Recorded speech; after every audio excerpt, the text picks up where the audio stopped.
Okay, so we're going to go over 1, 2, and 3. So we have to say whether they are linear, exponential, or quadratic. So looking at number 1, it says y equals 2x plus 3. So what I would first recommend doing is typing it into Desmos. And when you type into Desmos, you would get a graph that looks like this. Well, if you notice, we have this straight line. This one happens to be positive. So because it's a straight line, we would say that this graph is linear. So let's go ahead and write that. Okay, this is also in y equals mx plus b form, if you noticed. All right, looking at number 2, y equals x squared minus 1. So go ahead, type into Desmos. When we type into Desmos, it looks something like this. It looks like a quadratic. It has a parabola shaped, so we would say quadratic.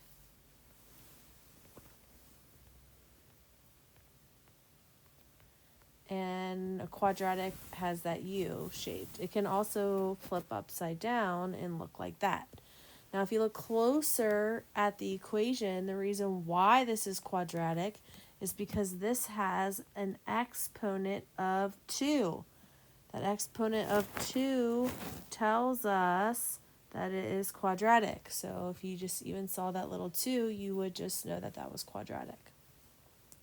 All right, and number 3, y equals 2 to the x power. So just like we did before, we type this equation in Desmos.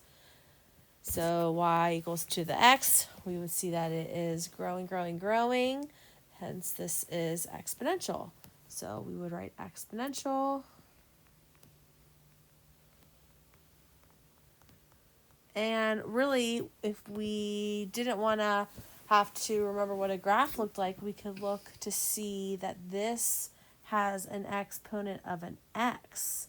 And since it has an exponent of an x, that is what makes it exponential. So exponentials, they either grow exponentially or they decay exponentially. So the graphs could look like that. Quadratics are that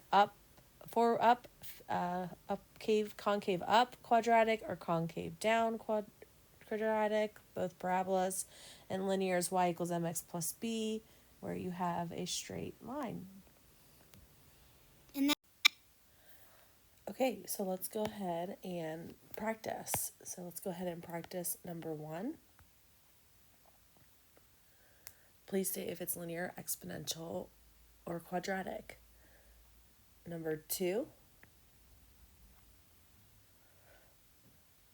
Number 3. And number 4.